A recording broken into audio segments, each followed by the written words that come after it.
When Honor Kills, the untold story of cross-continental murder. Before we begin, please like and subscribe to support this channel's investigative work into cold cases and unsolved mysteries. Disclaimer: the following true crime account contains disturbing details of violence and murder. Viewer discretion is advised. This content is intended for mature audiences, 18. Names have been altered to protect the privacy of those involved. Do not attempt to imitate any actions described in this video. Introduction: When Love Defies Tradition. My name is Detective Shernan. For the past 3 decades, I've specialized in investigating cross-cultural murders that span international borders. Today, I'm taking you into 2 haunting cases that exemplify how cultural traditions, when twisted by a desperate need to maintain honor, can result in the most heartbreaking crimes imaginable. In the first case, a vibrant young Canadian woman from a wealthy Sikh family dared to follow her heart rather than tradition. Her choice to marry a poor rickshaw driver from India instead of the wealthy 60-year-old man chosen by her family set in motion a deadly plan orchestrated by her own mother and uncle. What makes this case particularly chilling is how the murder plot spanned across continents, involving local police corruption, false accusations, and ultimately a brutal ambush that left her husband in a coma and her life ended in the most horrific manner. Our second case uncovers how a tyrannical mother-in-law in London, England, maintained such absolute control over her family that she orchestrated the murder of her daughter-in-law in India when faced with the prospect of divorce. This case shocked British society and led to groundbreaking legal precedent allowing crimes committed abroad to be prosecuted under British law. Both cases expose the darkest side of cultural traditions, when maintaining family honor becomes more important than human life itself. So grab your notebook. I'll be asking you to spot crucial evidence along the way as we unravel these international mysteries together. Part 1. The Blueberry Farmer's Niece. I remember the summer of 2000 clearly. I was working international criminal cases when the news broke about a brutal murder in Punjab, India. The victim was a 25-year-old Canadian woman named Jaswinder Kaur Sidhu, known to her friends as Jessie. What made this case immediately stand out was the connection between victim and suspects. Jessie's own mother and uncle in Canada were implicated in orchestrating her murder. The crime scene photos were among the most disturbing I'd seen in my career. Jessie's body had been dumped in an irrigation canal near the village of Coney in Punjab. Her throat had been slashed, her body covered in bruises and stab wounds. Forensic reports indicated she had been tortured for hours before death. But what truly haunted me was learning that when Indian authorities contacted her mother in Canada, she coldly denied Jessie was her daughter and told police they could dispose of the body however they wanted. How does a mother reach this point? I needed to understand the cultural context that could drive someone to order the killing of their own child. My investigation first took me to Maple Ridge, British Columbia. The Sidhu family had settled there as part of a tight-knit Sikh community that had migrated from Punjab, India, in the early 20th century. The family patriarch, Jessie's uncle Sarjeet Singh Badawal, operated a successful blueberry farm. After Jessie's father developed schizophrenia, her uncle had assumed control of the extended family, relocating them to his property and overseeing everything from finances to daily life decisions. I interviewed several of Jessie's former schoolmates. One woman, who asked to remain anonymous, provided critical insights. Jessie lived in two worlds, she told me as we sat in a local coffee shop. At school, she would try to fit in like any Canadian teenager. But her family life was governed by strict traditions. She couldn't participate in sports, wasn't allowed to go out alone, and was constantly monitored by male relatives. This cultural conflict formed the backdrop of Jessie's entire life.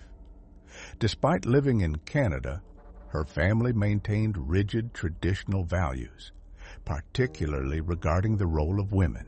In their view, daughters were family property, meant to be protected, kept pure, and ultimately married off to men of higher social status to preserve family honor.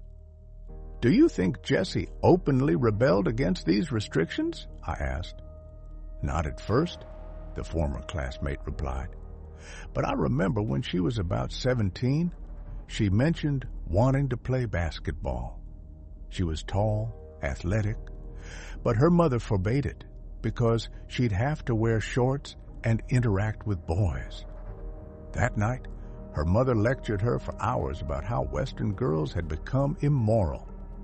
The turning point in Jessie's life came in late 1994, when at age 19, she traveled to India for the first time. It was there she met Sukhwinder Sidhu, an 18-year-old rickshaw driver living in poverty. This young man didn't fit any of the criteria her family would deem acceptable.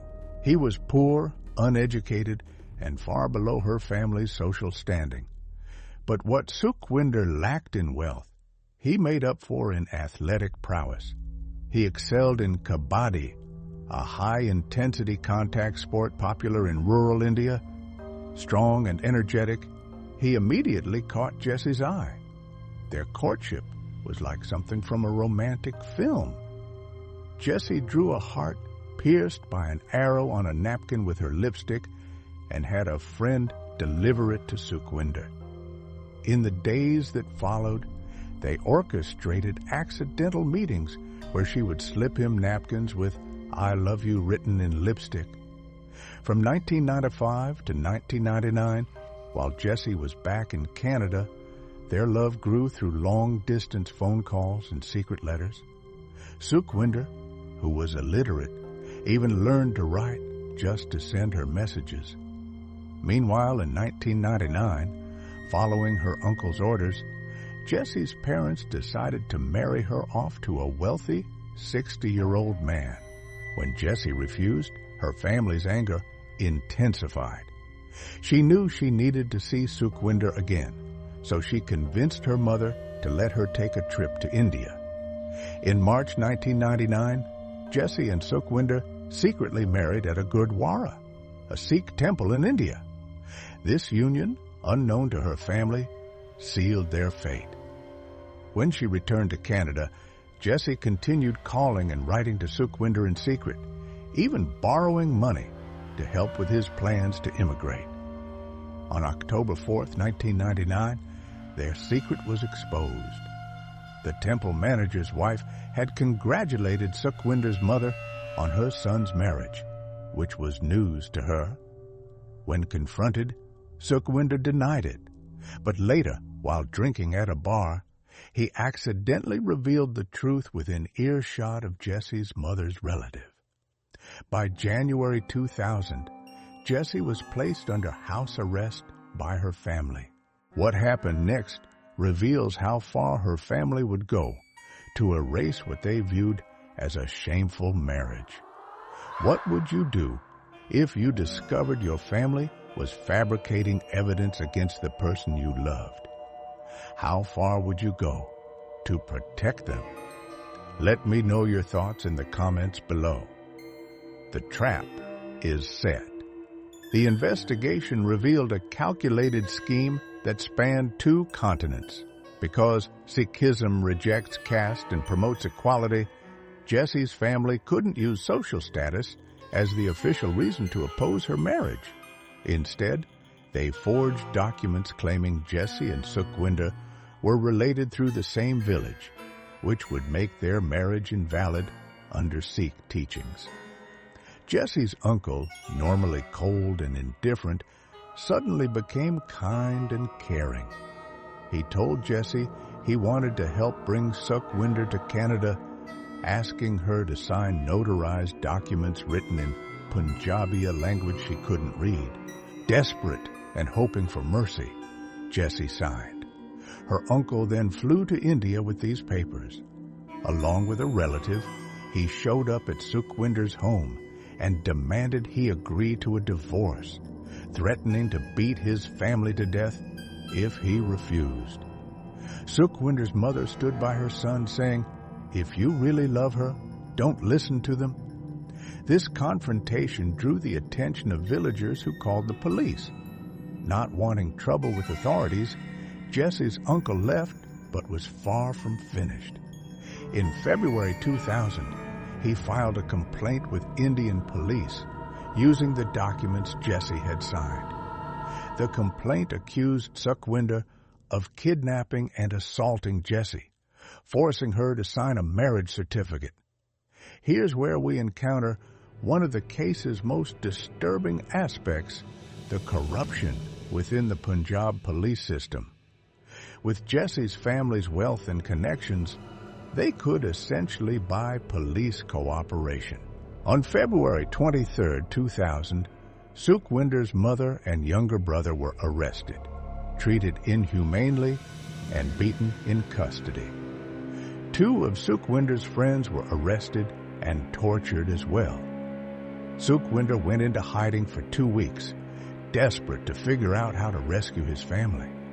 When he finally reached Jessie, she realized the extent of her uncle's trap. On March 8, 2000, Jessie managed to sneak out of her house and write a letter to Indian authorities at a notary office, stating she had been threatened by her family and forced to sign documents against Sukhwinder.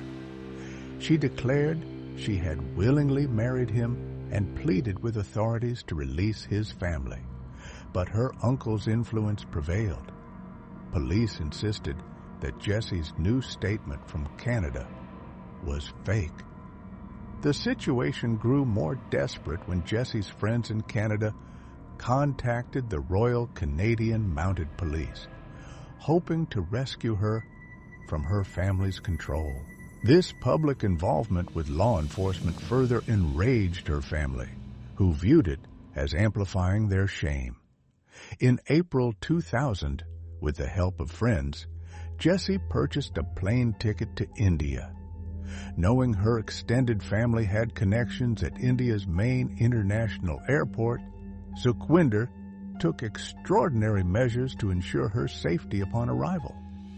He arrived at the airport 4 days early, sleeping on luggage carts and bathing in airport restrooms, refusing to leave the terminal even for a moment. When Jessie finally arrived, Sukhwinder managed to get her out before her family's contacts could intercept her. The next day, Jessie went to court, testified, and withdrew all accusations against Sukhwinder. His family was released and found innocent. Finally reunited, they began planning their future. For 3 months, Jessie stayed with Sukhwinder's family. They organized a traditional wedding ceremony, making up for their secret marriage. Jessie had a plan. Sukhwinder could use their marriage certificate to immigrate to Canada. Once there, perhaps her parents would eventually accept him. Occasionally, Jessie called her family in Canada. Sometimes her mother yelled at both of them. Other times, she sounded defeated, saying, "Well, since you're already married, I guess it is what it is." But the threat never truly disappeared. Jessie's relatives in India continued to monitor them.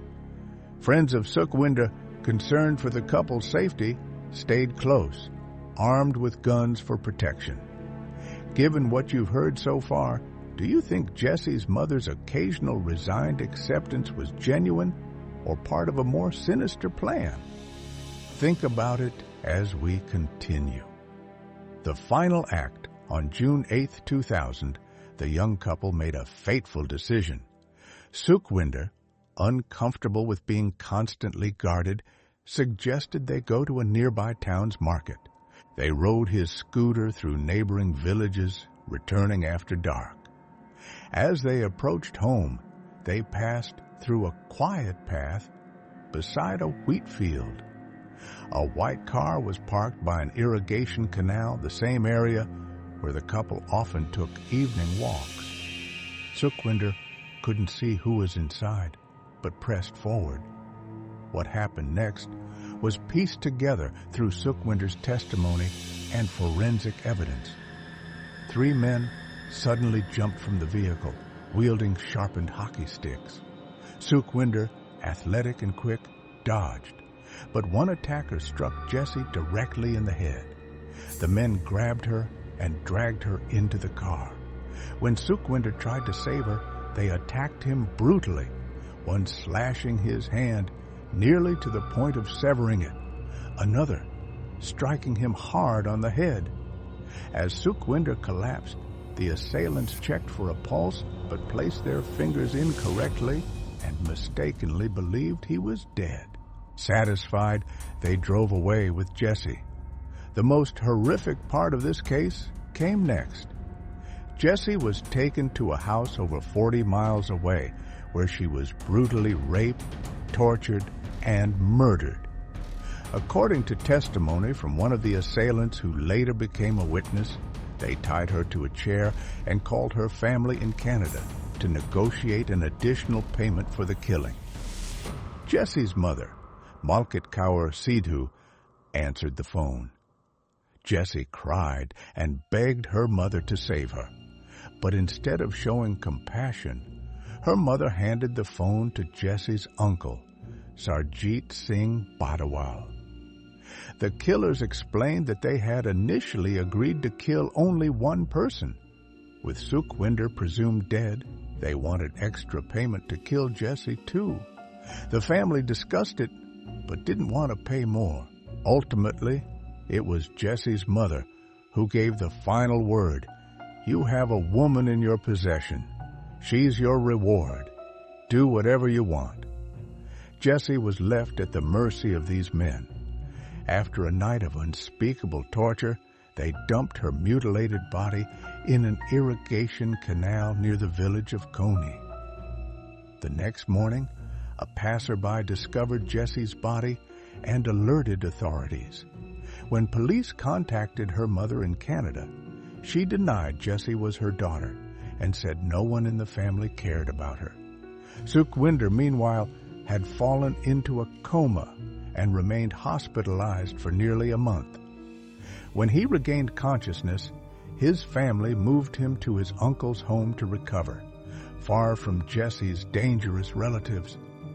Indian police worked quickly. Within a month, they had uncovered the full extent of the crime. 13 people were arrested in connection with the murder, most confessing under questioning.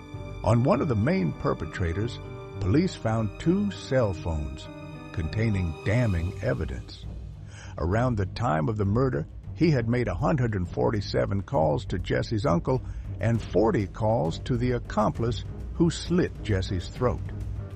Despite strong evidence suggesting Jessie's mother and uncle in Canada had orchestrated the murder, Canadian authorities were slow to act. Under Canadian law, anyone who plans a murder, regardless of where it occurs, can be held accountable. Yet when Jessie's friends repeatedly went to Canadian police urging them to arrest her mother and uncle, their pleas were met with silence. In 2002, Indian police publicly stated they had clear evidence proving that Jessie's mother and uncle had plotted and paid for the killing, but justice would be delayed for years. The case took another disturbing turn on January 31, 2005, when Sukhwinder was accused of rape in India and arrested, facing up to 15 years in prison. Financial pressure allegedly exerted by Jessie's uncle ensured he was denied bail. According to Sukhwinder's attorney, This was part of a revenge scheme. Jesse's family had reportedly paid the accuser's parents to falsely accuse him. Then in October 2005, the most important witness in Jesse's murder case, one of the 3 direct perpetrators who had turned state's evidence, died in a suspicious car accident in India. To this day, the true cause of his death remains a mystery. Would you like some more evidence to help solve this case?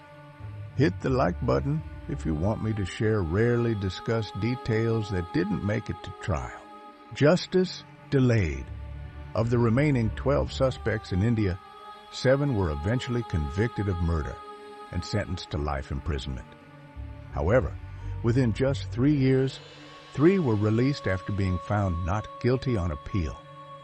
In April 2005, after 44 months in prison, Sukhwinder was released when his alleged rape victim admitted she had been threatened by Jesse's family to frame him or risk being killed herself. It wasn't until January 6, 2012, nearly 12 years after the murder, that Jesse's mother and uncle were finally arrested in Canada on charges of conspiracy to commit murder. In May 2014, Canada's Justice Minister approved their extradition to India. But the legal battle was far from over. The accused argued they might be tortured in Indian prisons and wouldn't receive a fair trial. Human rights organizations, including the Canadian Centre for Victims of Torture and the Canadian Council for Refugees, supported this position, opposing their extradition. On February 26, 2016, the Supreme Court of Canada overturned the extradition order. Only after India formally pledged not to torture the 2 accused did the Supreme Court approve their extradition in September 2017. Even then, their legal team exploited loopholes to delay the process for 2 more years. Finally, on January 24, 2019, Jesse's mother and uncle were deported to India and escorted to court in Malakatla the next day. In a disappointing turn of events, Jesse's mother was released on bail in December 2020. In November 2021, both defendants appeared in court in Punjab, claiming innocence and accusing Sukhwinder of murdering Jesse and framing them. Her uncle was also later granted bail. Meanwhile, Sukhwinder continues to face legal harassment. Police allegedly working with Jesse's uncle have filed at least 6 false charges against him, causing immense suffering for him and his family. Investigators supporting Sukhwinder have also faced retaliation. Over 20 years have passed since Jesse's murder, and while the case has led to reforms in Canadian law regarding honor killings, the masterminds behind her death have yet to face true justice. Before we move on to our second case, I'd like to ask, what aspects of this case do you find most disturbing? The family's betrayal, the international conspiracy, the corruption that allowed the perpetrators to delay justice for decades? Share your thoughts in the comments. Part 2, the tyrannical mother-in-law. Our second case takes us to London, England, where another honor killing crossed international boundaries. This case centers on a 27-year-old woman named Surjit Athwal, who disappeared during a trip to India with her mother-in-law in December 1998. When I first reviewed this case file, what struck me most was how a mother-in-law could maintain such absolute control over an entire household that she could orchestrate a murder abroad and keep the family silent for years. Like many girls in traditional Sikh families, 16-year-old Surjit had been forced into an arranged marriage with Sukhwinder Singh Athwal, the son of her father's friend. Sukhdev was 10 years Surjit's senior. The two had never met before their wedding day. Interviews with Surjit's relatives revealed that on her wedding day, instead of being joyful, she cried uncontrollably, but didn't dare defy her parents. In their culture, a daughter's role was to obey and marry whoever was chosen for her. The family, though living in the UK, remained deeply rooted in Indian traditions. Surjit was sent to Middlesex to live with her husband, and together they bought a house near his parents' home.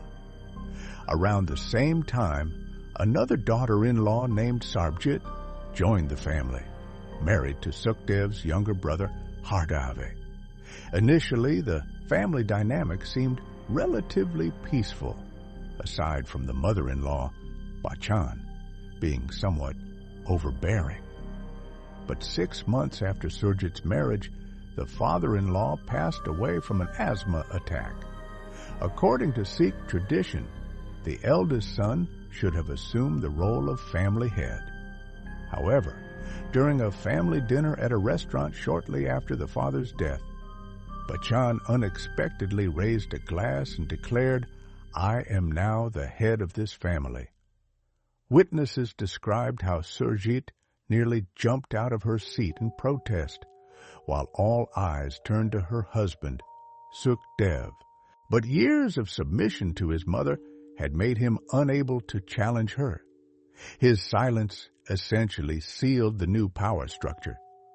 Bachan Kaur became the undisputed ruler of the household, controlling every aspect of family life.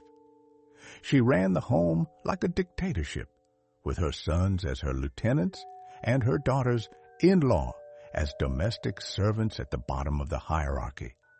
She controlled everything: finances, social interactions, even when the young couples could have children, explained a former neighbor who had witnessed the family dynamics.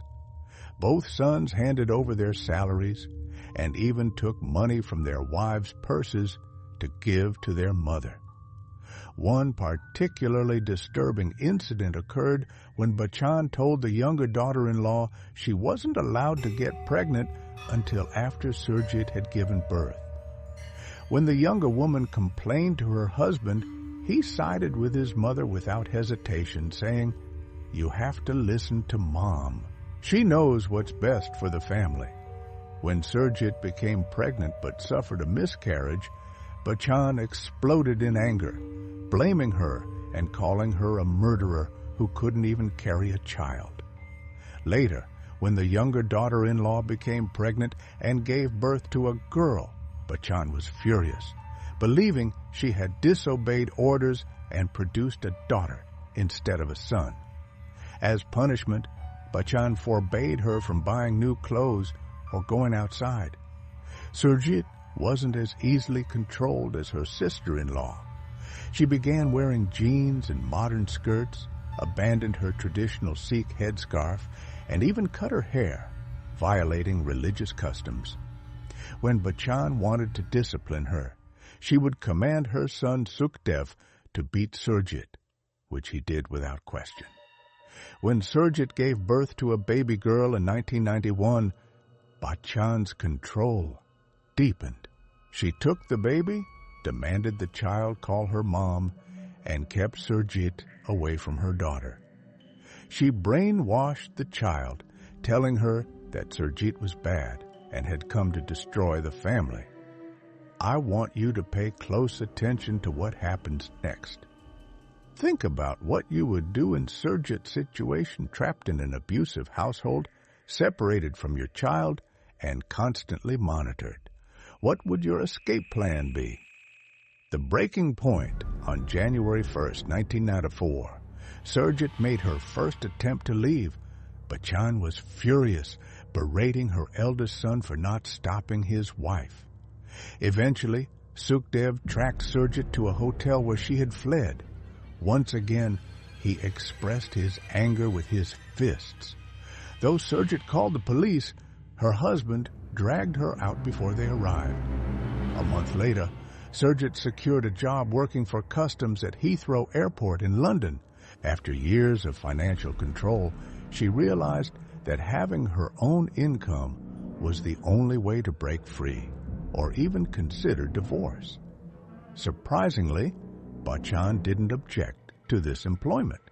Her husband, a low-earning driver, contributed little financially.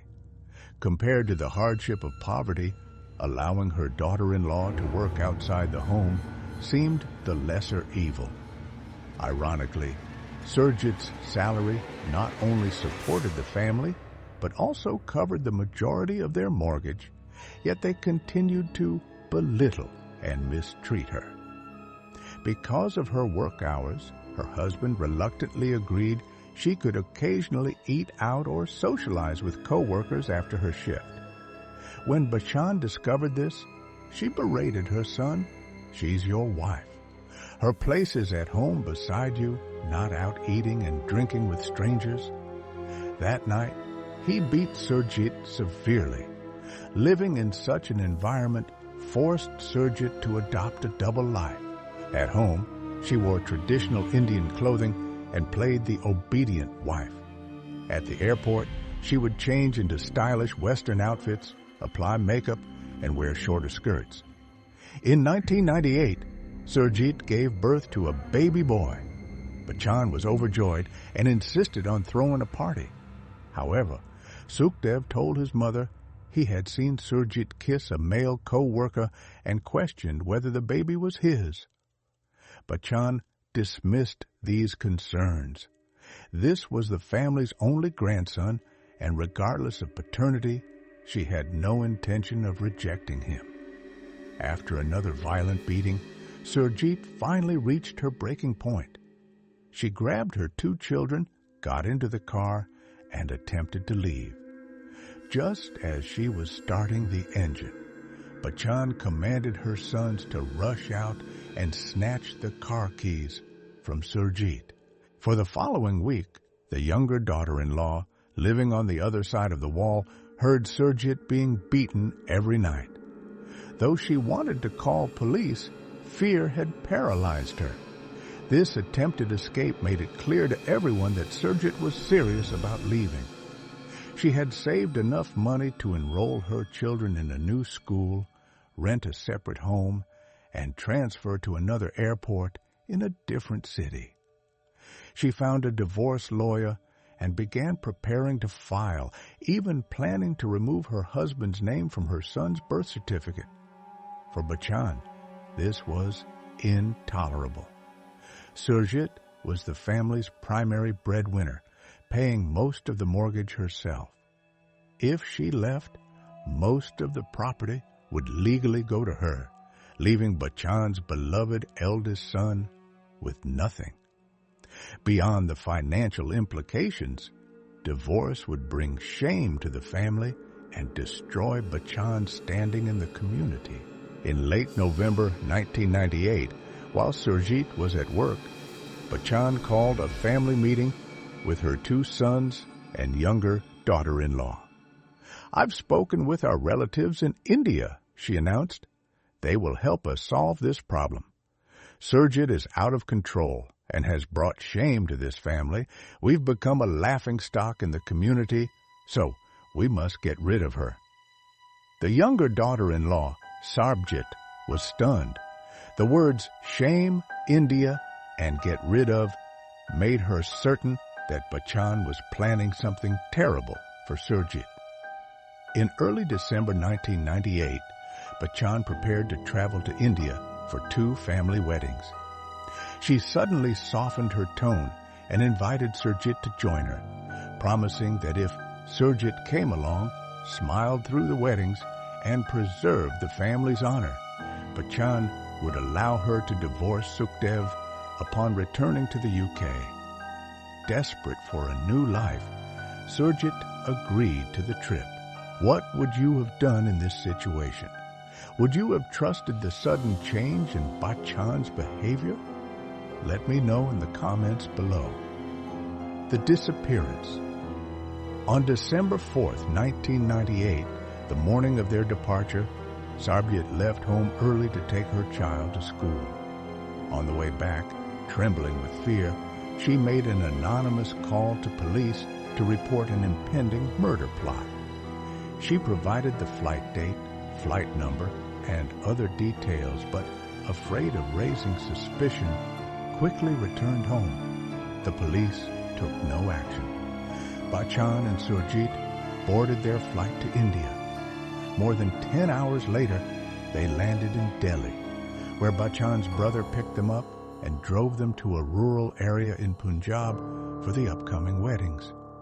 Although of Indian descent, Surjit had rarely visited India and knew little about the country. Once there, she likely realized she had been tricked. After attending the wedding, she went to a travel agency and asked for help changing her flight to return early, but the agent refused to assist her. On December 14, 1998, Surjit disappeared without a trace. 4 days later, Bachchan returned to London alone, claiming Surjit had fallen in love with an Indian man and eloped, vanishing somewhere in India. Together with her sons, she erased every trace of Surjit's existence in the UK. They packed up all her belongings, including photographs, and stored them in the attic.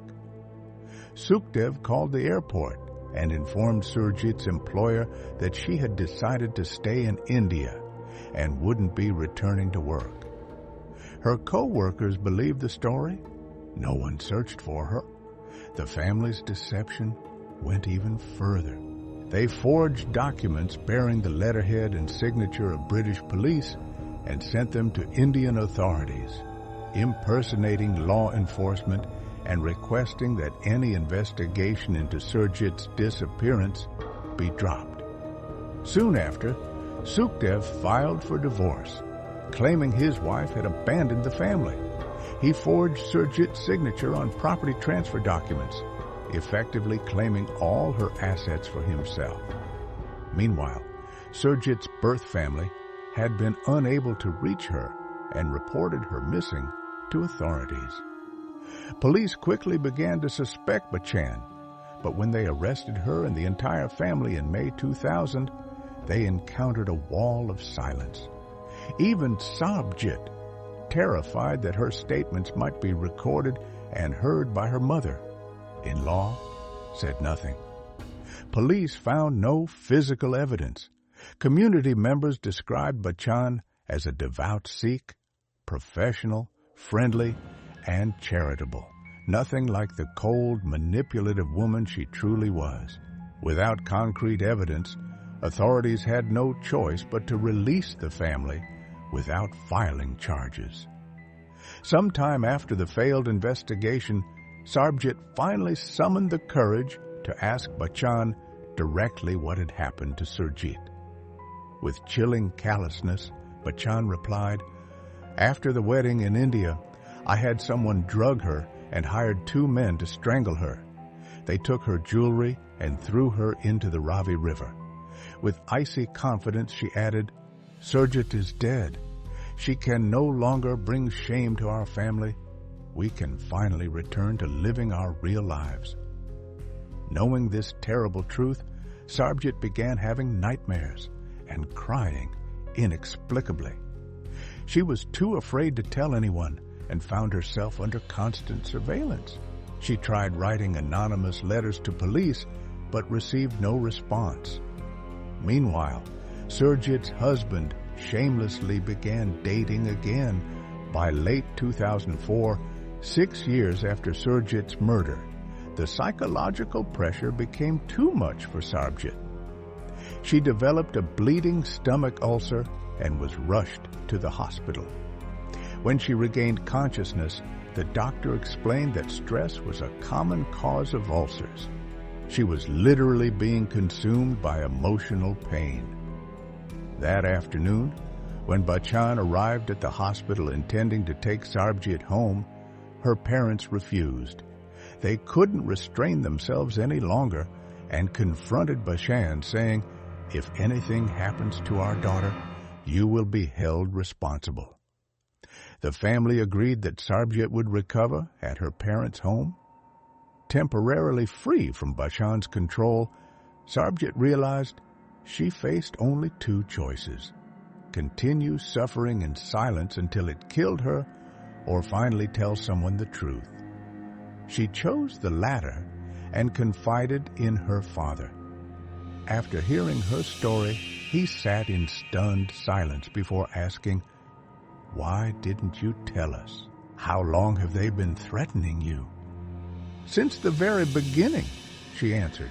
Only then did her parents understand the torment their daughter had endured for years, and the terrifying reality that what happened to Surjit could easily happen to Sarbjit too. At this critical moment in our investigation, I want to ask you, what do you think gave Sarbjit the courage to finally speak out after 6 years of silence? Was it fear for her own life, guilt over Surjit's death, or something else? The witness.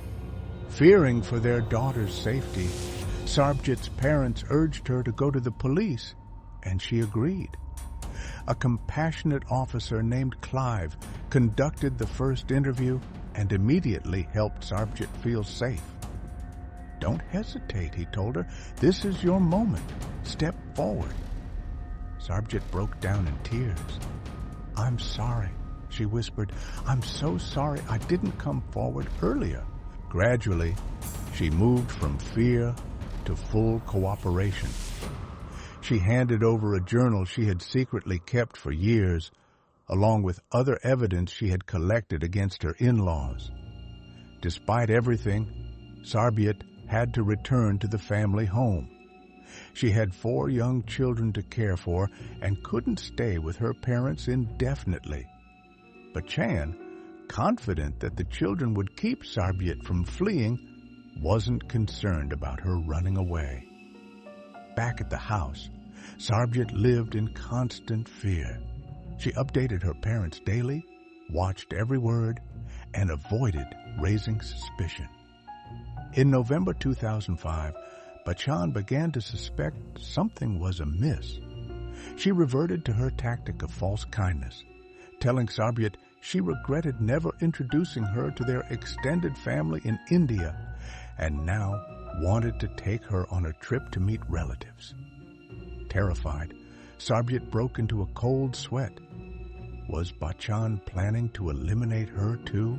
She immediately contacted police, who moved quickly to arrest Bachan and Sukhdev. Even with arrests made, securing a conviction remained extremely difficult.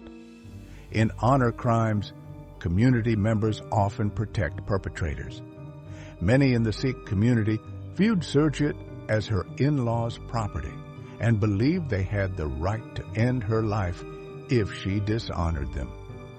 This mindset placed enormous pressure on Sarbjit, who would still have to live in the same community after the trial. As the court proceedings progressed, Bachan and Sukhdev showed no remorse. They even spoke in Punjabi during court sessions to express contempt for the British legal system. On the final day of the trial, Bachan remained confident they would be acquitted. She smiled and waved at officers, saying, "Thank you for your support. I'll be going home soon." She was wrong. Thanks to new evidence uncovered by police and Sarbjit's extraordinary courage in testifying against her tormentors, the jury reached a different conclusion. Sarbjit became the first person in a UK honor-killing trial to testify publicly against her own family. After a 13-week trial in the spring of 2007, 70-year-old Bachan and her eldest son, Sukhdev, were convicted of murder and sentenced to life imprisonment. This case marked the first time in British legal history that a murder committed abroad was successfully prosecuted under UK law. Though they appealed their sentences, the court rejected their appeal, merely reducing the terms to 25 years for Bachan and 20 years for Sukhdev. After the trial, the family's home was auctioned off. The proceeds, originally belonging to Surjit, were rightfully divided between her 2 children. Despite her calculated schemes, Bachan ended up with nothing a clear message that murder brings no honor, only greater shame. But the tragedy didn't end with the conviction. Surjit's children, brainwashed by their grandmother, resented Sarbjit for cooperating with police, believing she had betrayed their family. Sarbjit's husband also turned against her, greeting her return from court with brutal beatings rather than understanding. In March 2007, Sarbjit reported her husband to police, and he was arrested for domestic abuse. After 5 more years of struggle, in December 2012, Sarbjit finally divorced him and moved into a new home with her children. Though uncertain about their future, she knew one thing for certain: she would never arrange their marriages. In August 2022, the parole board determined that the now 85-year-old Bachchan was suffering from dementia and ordered her release. However, during a prison visit in May 2023, Bachchan slapped her daughter and assaulted a prison staff member. The Justice Secretary argued she remained dangerous and opposed her release, but the parole board overruled him, and Bachchan was set free. Conclusion: the price of honor. These two cases, separated by continents yet connected by cultural traditions, reveal the darkest aspects of honor-based violence. In both instances, the perceived need to uphold family honor led to the brutal murder of young women whose only crime was wanting freedom and autonomy. Jaswinder Sidhu, a modern Canadian woman, was hunted across continents by her own mother and uncle for marrying a man they deemed beneath her social status. Surjit Athwal, trapped in an abusive marriage in England, was lured to India and murdered on the orders of her mother-in-law when she sought divorce. The investigations into these cases exposed not only the immediate perpetrators, but also the cultural and legal systems that often enable such crimes. Corruption in law enforcement, cultural norms that view women as property, and legal loopholes that delay justice all played roles in these tragedies. While both cases eventually resulted in convictions, the masterminds behind them have largely escaped appropriate punishment. In Jassie's case, her mother and uncle were extradited to India, but later released on bail. In Surjit's case, though Bachchan received a life sentence, she was ultimately released due to her age and health conditions. These cases have led to important legal reforms. Jassie's murder prompted changes in Canadian law regarding honor killings. Surjit's case established precedent for prosecuting in the UK crimes committed abroad when there's sufficient evidence of planning on British soil. Yet, honor killings continue to occur around the world. The World Health Organization estimates thousands of women and girls are murdered each year in the name of honor. Many more cases likely go unreported. The courage of individuals like Sarbjit, who risked everything to testify against her family, reminds us that standing up for justice, even when terrified, can make a difference. If you know someone who might be at risk of honor-based violence, please do not remain silent. Contact local authorities or organizations specializing in helping victims of domestic violence and honor crimes. Your action could save someone's life. Before you go, please like this video and subscribe to my channel for more investigative content on complex international cases. Share your thoughts in the comments below. What aspects of these cases disturbed you most? How can societies better protect vulnerable individuals from honor-based violence? Remember, true honor lies not in controlling others, but in respecting their dignity and right to self-determination. Until next time, this is Detective Shernan signing off.